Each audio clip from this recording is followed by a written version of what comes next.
Olá, meus amigos, satisfação em revê-los, muito feliz em reencontrá-los, sempre com aquele pedido interno no meu coração de encontrá-los todos bem, com muita saúde, com muita paz, com muita harmonia em seus lares, em todas as circunstâncias dessa vida, nesse plano de provas e expiações, que cada um se encontrar, que todos tenham a sabedoria necessária, né, para vencer, para ultrapassar os seus obstáculos, né, com resignação, com tolerância, com entendimento, com compreensão.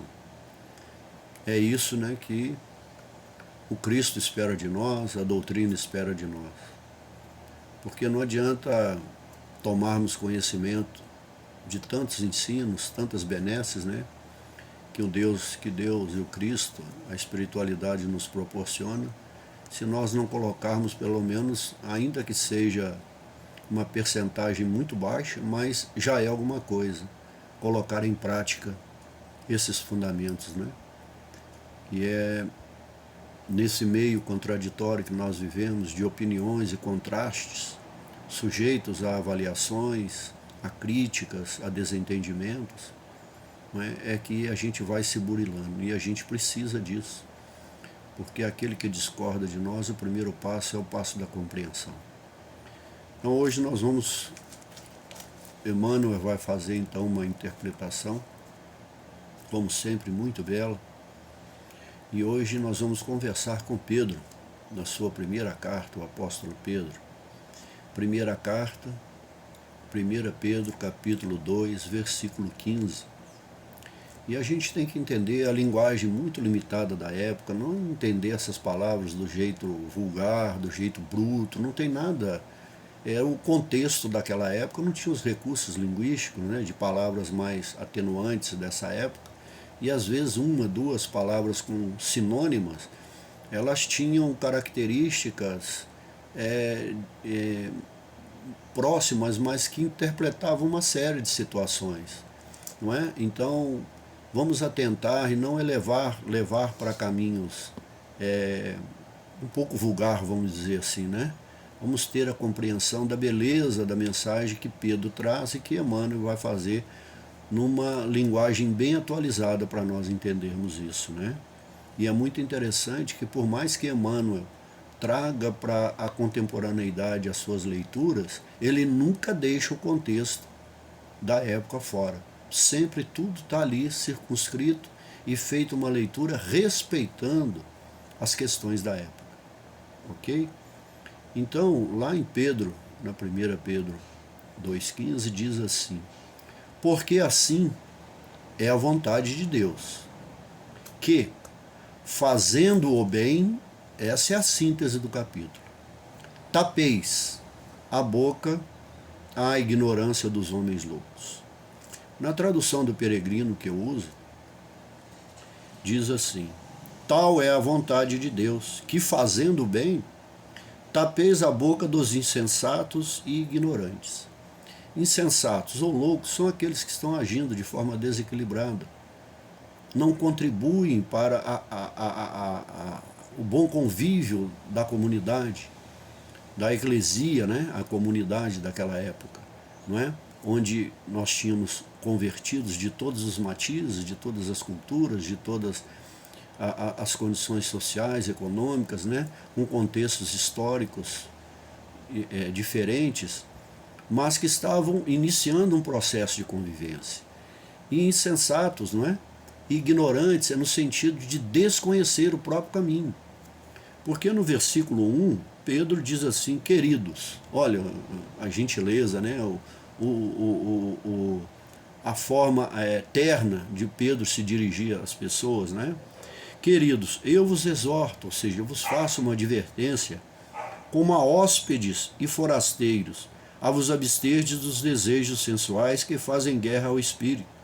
Age honradamente em meio aos pagãos, e assim os que vos difamam como malfeitores, ao verem vossas boas obras, glorificarão a Deus.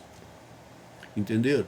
Então, no contexto que nós sempre fazemos a abordagem do contexto, essa perícope, né, esse capítulo específico, vai tratar da vocação cristã. Aqueles que são vocacionados a entenderem e serem proclamadores da nova pedagogia do Cristo, que é a do amor, para nos redirecionar num novo caminho, não é? E o exemplo de Cristo, ou seja, quem está começando, forasteiros, porque estão começando, estão iniciando, não estão lá há muito tempo, não começaram como ele junto com Cristo, não é? Mas mesmo ele, os apóstolos, estão começando esse entendimento. Ele já é um proclamador, um anunciador da palavra de Jesus. Então, quando começa esse processo, as ações têm que estar em correspondência, não é, com o exemplo que o Cristo deu.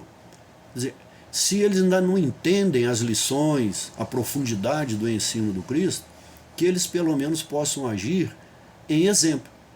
O exemplo arrasta, as palavras apenas convencem, né? Repetindo aqui Napoleão, né? Então é nesse sentido. E naquela época, a comunidade cristã, ela era bem pequena. Os convertidos, né, que estão iniciando esse processo, e era muito transitório. Muitos iniciavam e retornavam, não é? Viam as dificuldades da transformação, ter que abrir mão de algumas coisas, né? E não tinham sustentabilidade interna, moral e espiritual para dar continuidade. E a pagã era muito grande. A maioria dos convertidos cristãos eram pobres, muito pobres, e a maioria eram escravos e servos, não é? Agora, a segunda classe eram todas as classes, tinham de classe abastadas ou não, mas que eram considerados como servos ou escravos de Roma. Tinham as suas regalias, suas vantagens, compravam isso com as suas vantagens. E havia esse conflito entre essas duas categorias, essas duas comunidades de situações distintas. Então Pedro, o que ele está falando tapar a boca é porque estava havendo o quê? Contendas. Então, todas esse cristianismo nascente não era para ser objeto de contendas, em si, de compreensão, de entendimento. Então, o que Pedro vai dizer, nesse sentido, ele diz que impor-se, a maneira que nós nos impomos a uma determinada situação, ou aquilo que nós queremos trazer de novo, levar como ensinamento, como uma proclamação de alguma coisa, não é? E de ter crédito ante daquilo que nós impomos, não é? Porque quando ele fala que fazendo o bem tapeis a boca à ignorância, porque essa é a vontade de Deus, não é? E de ter crédito no caminho, não é? da fé, desse novo modelo de fé, de construção de fé, diuturna, paulatina, homeopática, porque nós não temos ainda o conhecimento necessário para fazer essas mudanças, não é? Ela só se dá e ela só vai se confirmar, e esse caminho vai ser trilhado, não é? Através de quê? Duas coisas vão referendar isso: a conduta e o exemplo. Só a conduta e o exemplo vai tapar a boca, ou vamos usar outro termo, silenciar as contendas, os conflitos. Então, independente das condições, sejam elas quais forem, na comunidade tem que buscar a compreensão, o entendimento. Qual que é a lição para nós? Na comunidade que nós vivemos, no nosso lar, nas nossas confissões religiosas, não importam quais sejam, o seu caminho que você escolheu para religar a Deus, mesmo sabendo que você tem a autonomia de se religar a Ele através do Cristo, e você pode ir a Deus através da sua força de pensamento, que o pensamento é força criadora, não é?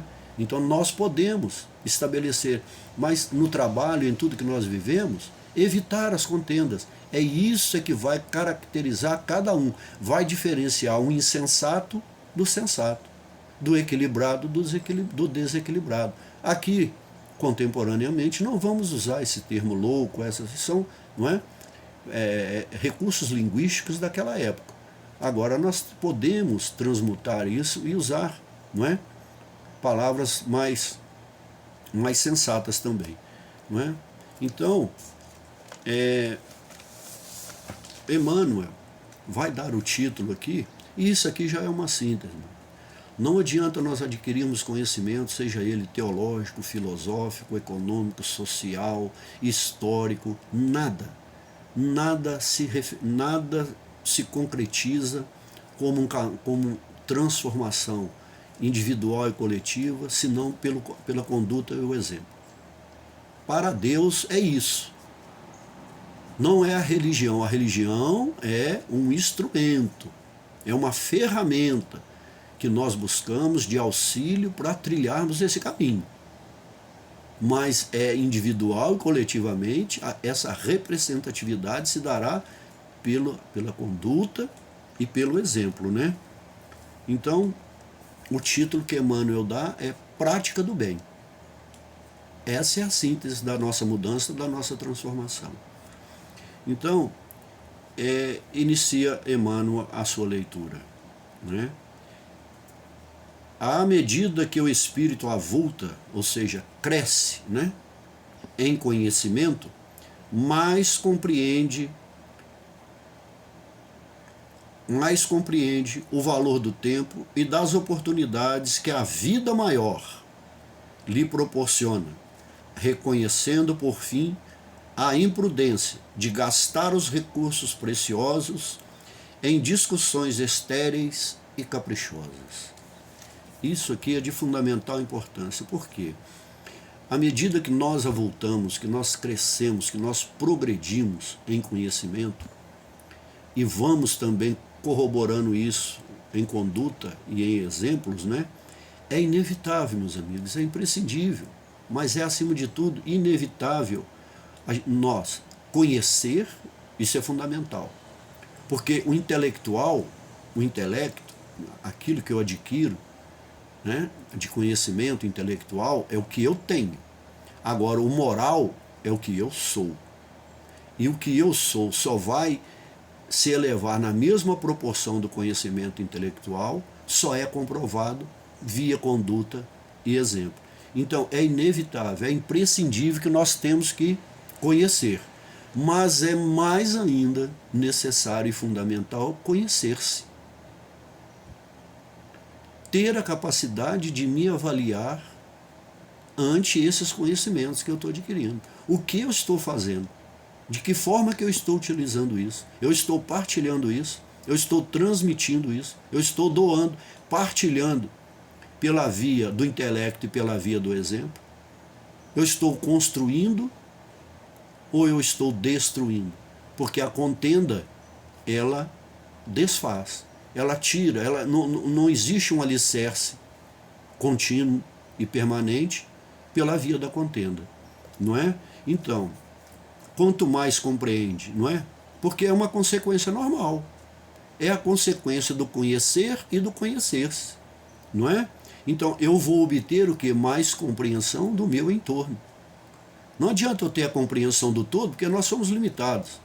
Então, vamos pelo menos conhecer o nosso entorno, aquilo que nós estamos vivendo, e levar, praticar e usar os mecanismos da compreensão e da prática do bem via o conhecimento, não é? Para levar a entendimento, não é? Então, quando Emmanuel fala o valor do tempo e das oportunidades, por quê? Porque é no tempo que nos é disponibilizado por Deus, o tempo que nós permanecemos aqui, essas oportunidades que nos são dadas para as realizações. Nós só podemos realizar nesse tempo, enquanto estamos encarnados. Depois nós vamos ter que rever todo esse processo. Então, cada um, com esses recursos, vai realizar tarefas específicas, mas realizar dentro desse contexto da prática do bem, individual e coletivamente, não é? Porque quando ele reconhece isso, nesse sentido coletivo, por um fim, ou seja, a imprudência, o que é a imprudência nesse sentido? São as ações precipitadas, que são o quê? Inconsistentes e são de insensatos. Às vezes, quando nós falamos da palavra louco, às vezes nós agimos de tal forma que todos têm a sensação que nós estamos loucos mesmo. Tamanho o nosso desequilíbrio e tamanho a raiva e a ira que nós entramos numa contenda, numa discussão. E essas discussões não levam a nada. Ou seja, elas são, além de serem, né, ações precipitadas, elas não têm vínculo nenhum com aquilo que se é esperado de nós, não é? Com o que se espera das nossas atitudes.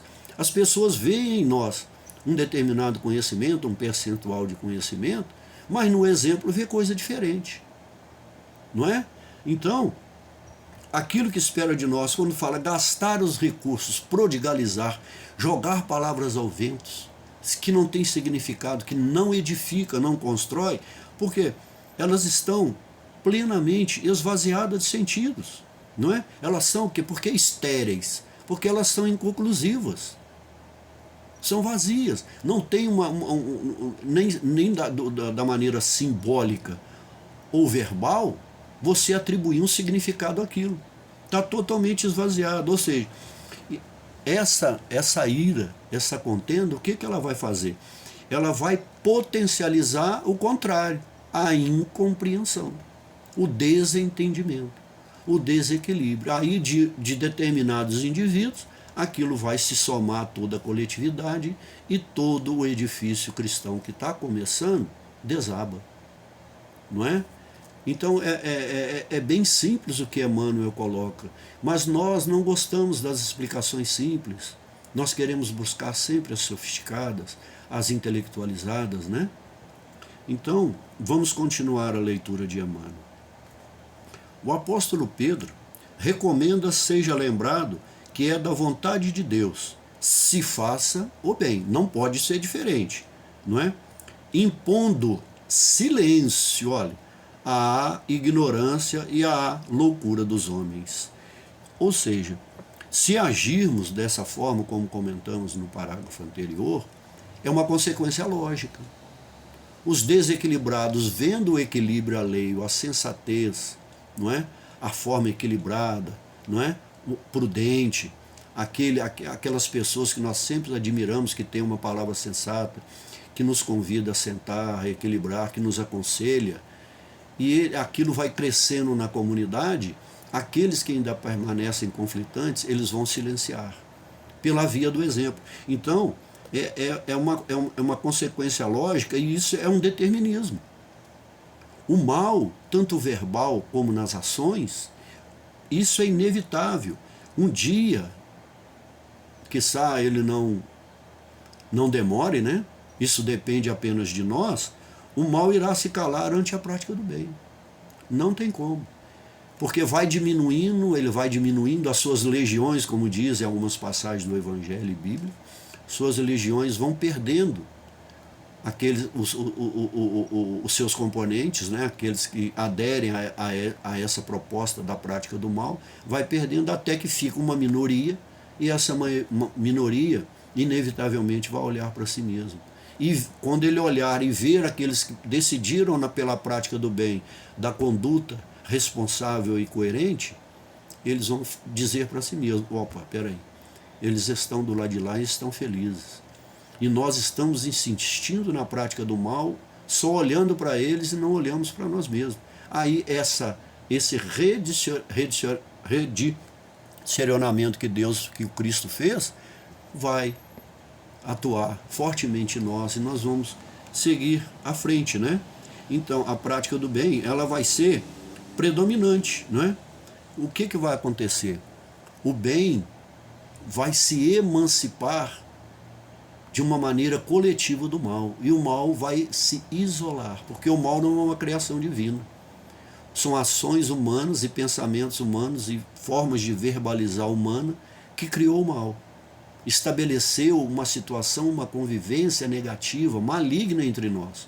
Então nós mesmos é que temos que desfazer essa crosta, essa rocha que consolidou em nós. Nós temos que pegar ela e desfazer paulatinamente. Pegar o buril e ir desfazendo, desconstruindo essa rocha.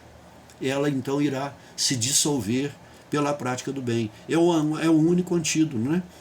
Isso vai acontecer, essa emancipação interna, individual e coletiva, ela vai acontecer nas relações e nas condições externas, naquilo que nós atuamos e que nós agimos. Na medida que os outros, ou que a comunidade, o meio que nós vivemos, enxergarem, verem e sentirem que ali há um modo de vida renovado e seguro, de alguém que não transita mais, que não para o desequilíbrio e age dentro dos preceitos, né, do exemplo e da conduta moral adequada, então ele vai se desfazendo, ele vai se adequando, fortalecendo o caminho do bem. Esses benefícios não são para Deus nem para o Cristo. Eles já têm essas coisas. Deus não temos nem o que comentar, mas o Cristo já conquistou. Os espíritos superiores, aqueles que já atingiram o desequilíbrio, eles são instrumento de ajuda para nós. E eles nos ajudam muito, muito, somos muito influenciados por eles. Mas eles não fazem a nossa parte, de forma alguma. Não é? Então, nós... para seguirmos interna, né? Então prossegue Emmanuel. Uma contenda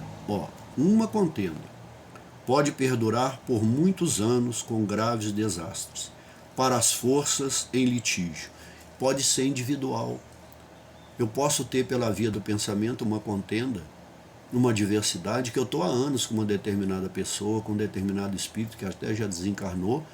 Ele, às vezes, já até me perdoou, segue o seu caminho, e eu continuo em relações conflituosas, desejando os maiores males, as maiores maledicências.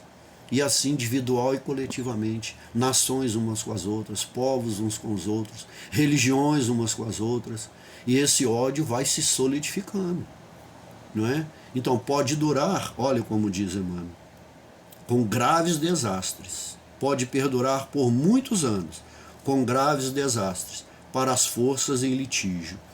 Todavia, aí vem a mudança, basta uma expressão de renúncia para que a concórdia se estabeleça num dia. Então nós vemos aí povos, religiões, raças que estão há milênios em contendas, de ódio, conflitos belicosos, a guerra no sentido concreto, a guerra de pensamento, a guerra de maldades, não é? Uma série de situações de ódio, de rancor, de raiva, de ressentimentos que não passam.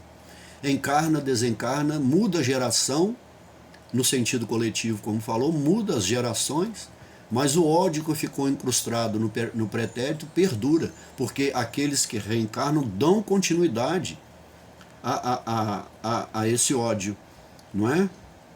Então, ou seja, perdurar, ou seja, enquanto persistir essa consciência em nós, não é?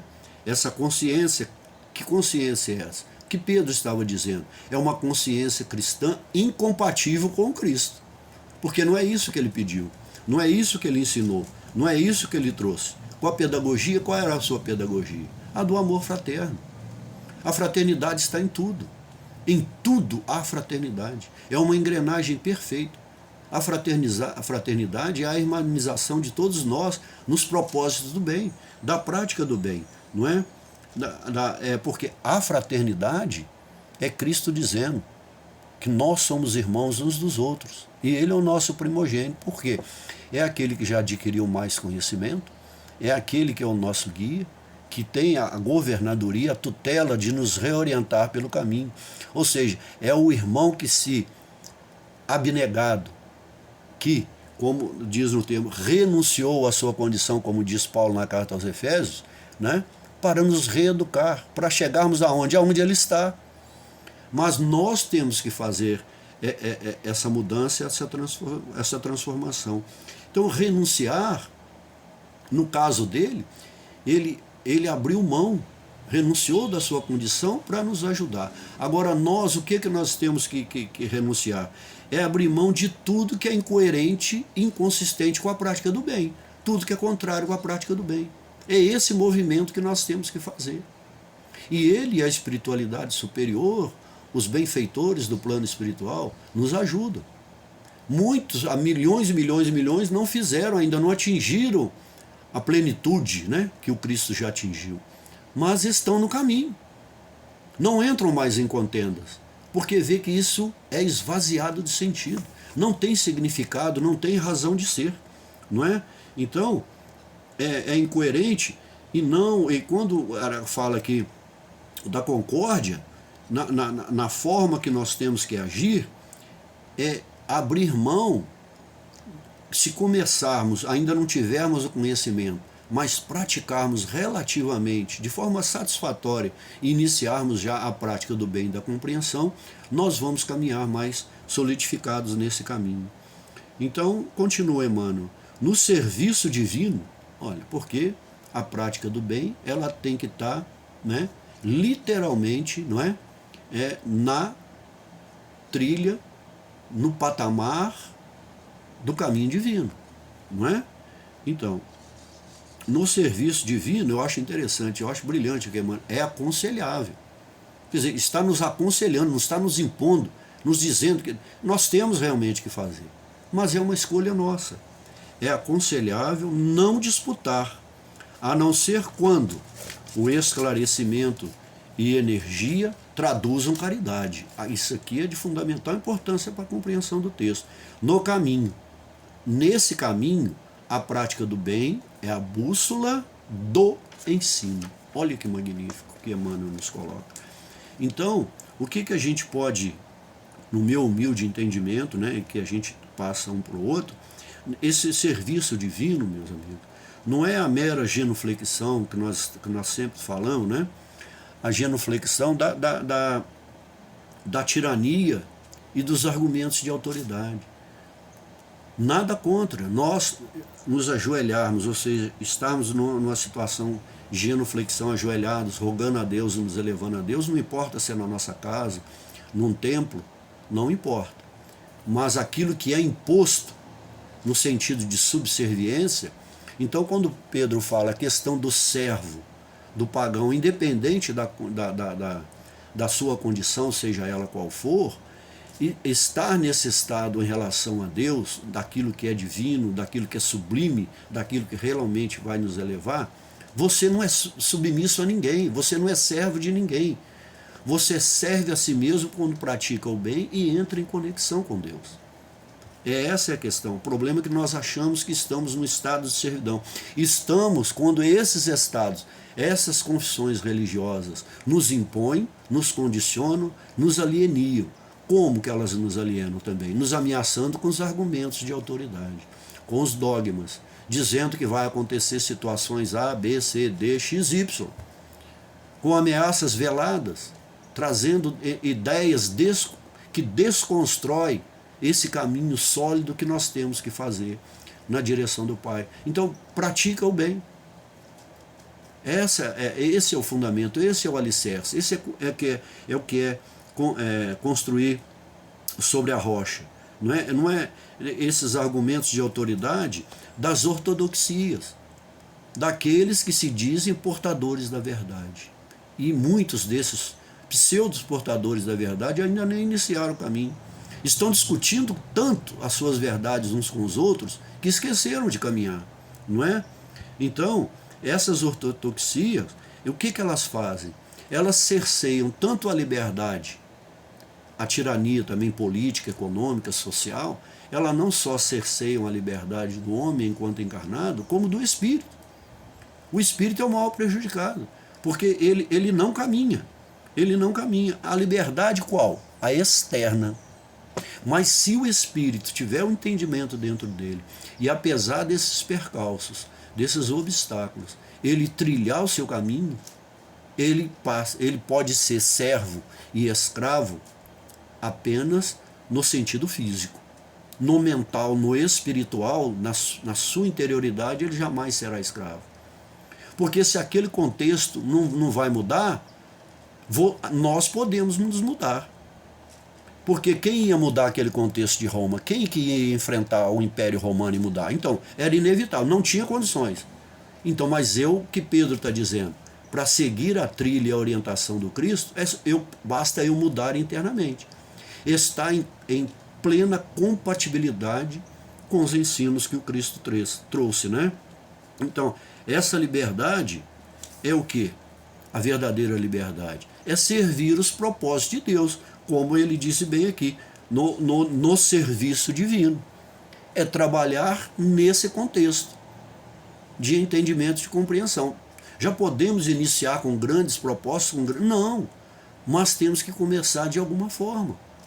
São com as ações pequenas que vão se somando umas às outras que nós vamos construindo, não é? Ou seja, os propósitos de Deus, isso não anula de forma nenhuma a nossa condição social. O que anula é se nós agirmos contrariamente. Nós vamos sofrer as agruras dos governos, das tiranias da religião. Se nós vamos sofrer isso se nós não estivermos fazendo o sentido contrário. Se nós estivermos aliados à proposta de Deus, do Cristo, nós podemos estar servindo, sermos condicionados, obrigados a conviver num determinado meio ortodoxo, né, de pseudo-verdades humanas, mas interiormente seremos libertos. Então, ricos, pobres, servos, escravos, serão libertos aonde? Em si mesmos. Então ninguém tem condição de nos aprisionar se nós não deixarmos. A prisão externa, material, concreta, essa nós podemos, porque a força pode vencer, não é? A tirania da força, não é? Essa não é anulada por nossa condição social, sendo servo ou sendo escravo. Então, quando fala essa energia traduzida em caridade, isso aqui é magnífico, o que Emmanuel fala. É nós. Aí, o que vai dar sustentabilidade a essa energia? A conduta que nós estamos, não é? A prática, os exemplos e a forma incisiva como Cristo colocava. Ou seja, Cristo, ele era compassivo, mas ele não era permissivo. Ele não era passivo ante os erros alheios. Ele corrigia, e às vezes de forma acentuada, mas com misericórdia, com compreensão, sempre com fraternidade. Então, ser compassivo é isso, é ter a compreensão do outro e ser enérgico no sentido de colocar de forma incisiva, clara, sem contenda, sem ofensa, sem magoar, sem usar expressões chulas, descaracterizando e diminuindo o outro. Aí sim, essa é a austeridade, que se traduz em caridade, que Emmanuel está falando. Então, nesse caminho, a prática do bem é a bússola do ensino. Então, essa é a austeridade, mas é a austeridade da disciplina para ter uma compreensão e transmitir isso, não é? A disciplina nos ensina o caminho da tolerância, não de suportar o outro, mas de tolerar pela via da compreensão a ignorância do outro, ou seja, daquele que ainda desconhece o caminho que eu já comecei a trilhar e que o Cristo já trilhou, não é? Então, para a incompreensão, né, daquele que ainda, da compreensão daquele que ainda ignora, né, essa trilha. De qual? Do caminho da verdade e da vida, que é o título desse livro, dessa obra que nós estamos, que o Cristo falou que é. Venha, siga-me. Porque eu comecei lá com um ser simples e ignorante, trilhei o caminho e eu conheço. E eu não escondo esse caminho. Esse caminho está aberto. Não é o caminho dos místicos, não é? Do esoterismo fechado. Não, Cristo não tem nenhum interesse disso. Não existe essa situação. Cristo é bem claro. O ensino é tão simples que nós não queremos compreender, não é? Então, diz assim: antecedendo qualquer disputa, convém dar algo de nós mesmos. E isso é útil e convincente. Então, nós vemos com o próprio Pedro, lá em Atos dos Apóstolos, na narrativa de Lucas, aquela passagem daquele aleijado, que ficava à porta do templo. Então, Pedro olhou para ele, quando fala antecedendo, olha, Pedro, ele anteviu a situação daquele lá, que esperava apenas uma esmola no sentido material, né? Então, aquilo que é convincente, aquilo que convence. Então, ou seja, é o melhor de nós, é tudo que é útil, aquilo que edifica, aquilo que constrói. Então, Pedro disse a ele: ouro e prata eu não tenho, mas o melhor que eu tenho eu te dou.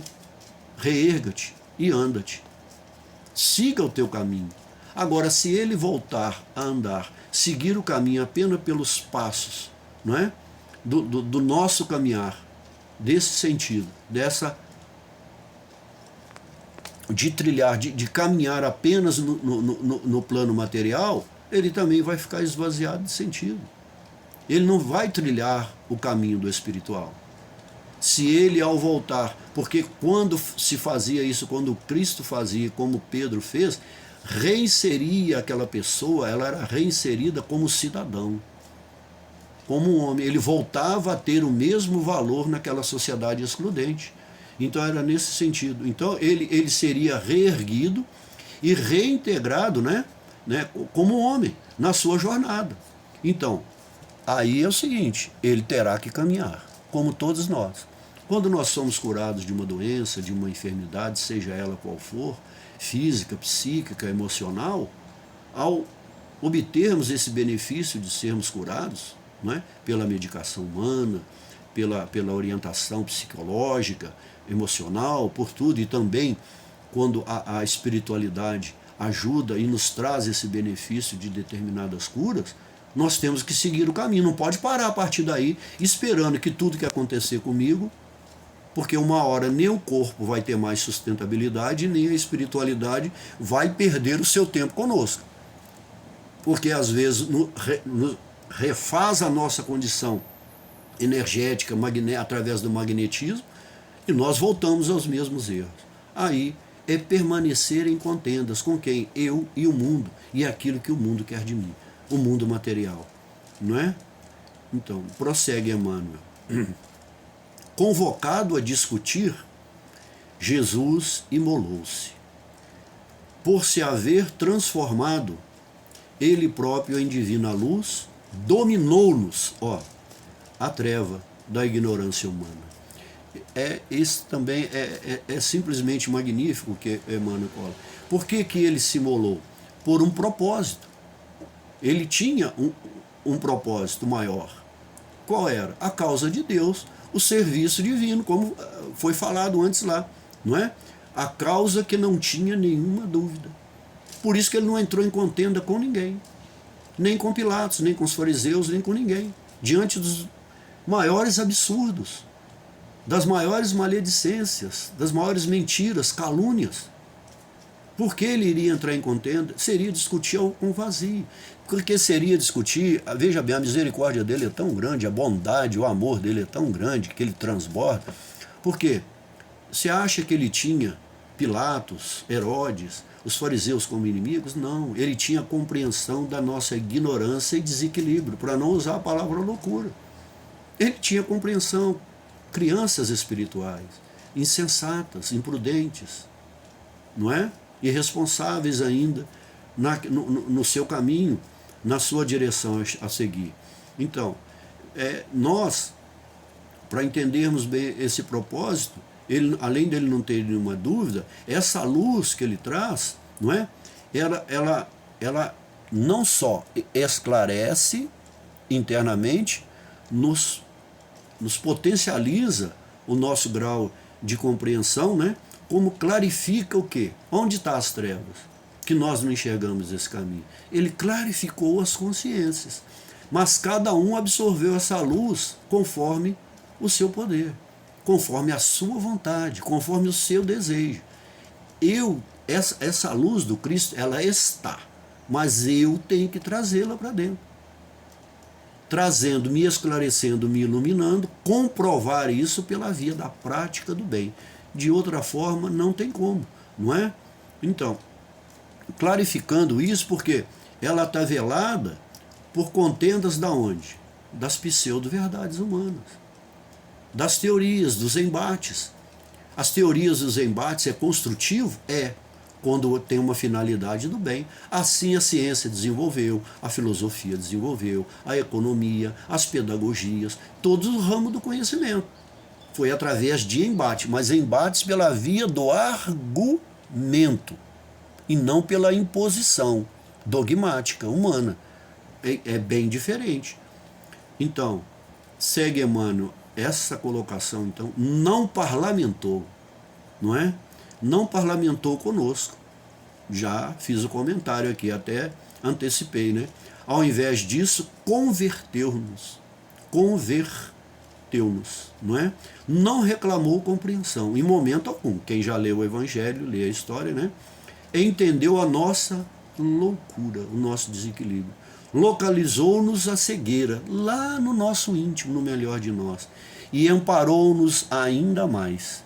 Essa é a compreensão, esse é o sensato, esse é que não cria contenda. Nós podemos fazer igual a ele? Podemos, algum dia, agora não. Mas já podemos melhorar nas nossas relações, não é? Por quê? Porque ele não fez contendas. Porque, como os embaixadores simbolizando que são enviados por governos a outros países, e como Deus o enviou, e os enviados de Deus, o parlamentar humano, o embaixador humano, leva uma proposta para fazer um acordo. Ele não veio fazer acordo com os nossos propósitos, porque os nossos propósitos não estão engajados ainda de forma concreta com os trabalhos divinos. Porque o acordo dele, um com o Pai, é fazer exatamente a vontade de Deus. Então ele não veio aqui para fazer acordo com Herodes, com Pilatos, com fariseus, com saduceus, com doutores da lei, com ninguém.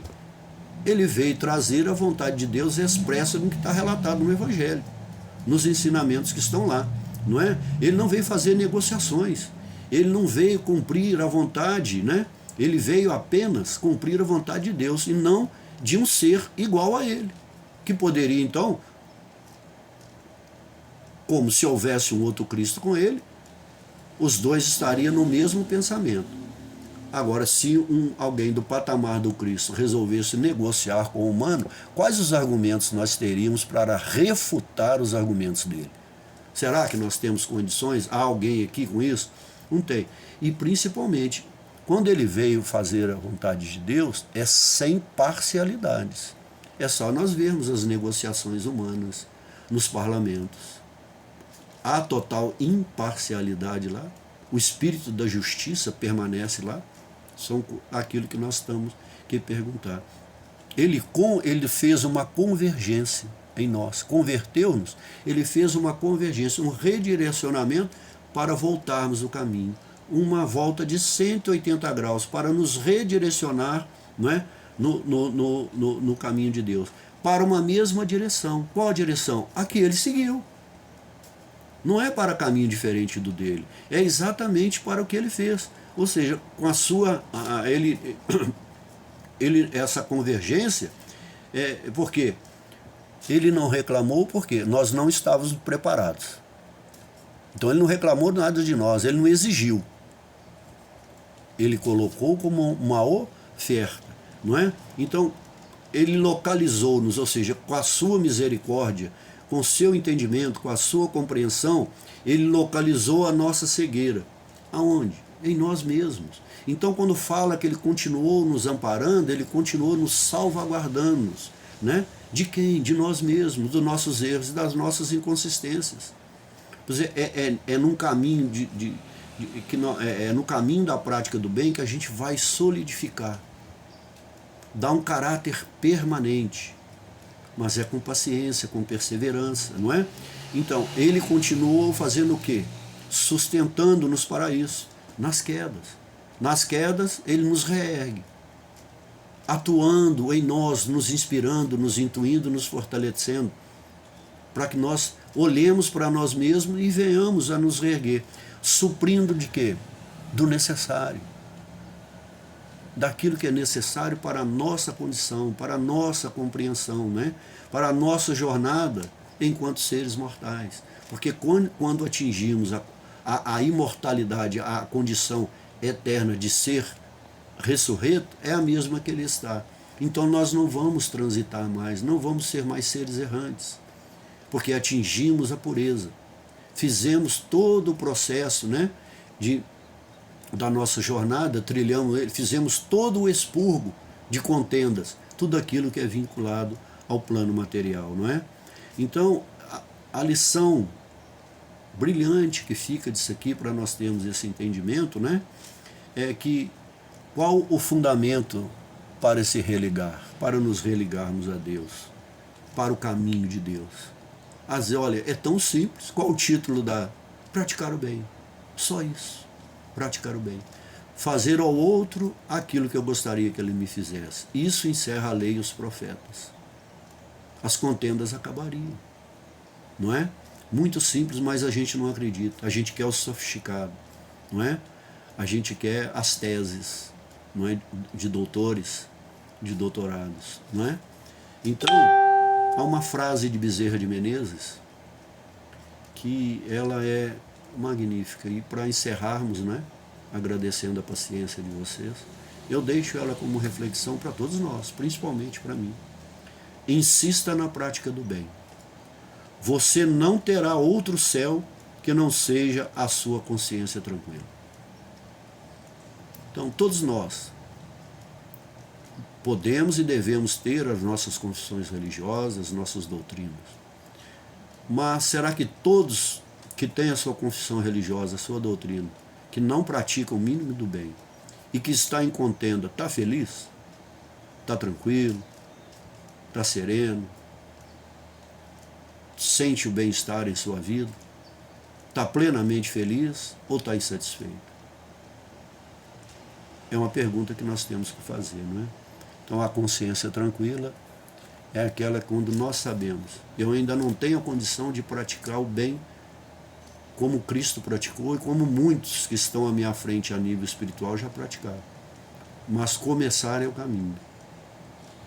Essa é a certeza. Muito obrigado, meus amigos. Agradeço a vocês. Peço a Deus, a Jesus, a nossa mãe espiritual, a toda a espiritualidade de luz, aos seus, aos meus, aos nossos anjos guardiões, os nossos espíritos que nos guardam, a todas as falanges de luz que estejam com vocês, estejam conosco, estejam no meio de nós, entre todos os corações humanos, trazendo-nos essa paz, esse equilíbrio para evitarmos as contendas e procurarmos o caminho da compreensão uns com os outros. Muito obrigado. Tenham um resto de semana muito tranquilo, muito em paz, um final de semana de união, de amor e de equilíbrio. Que assim seja. Obrigado.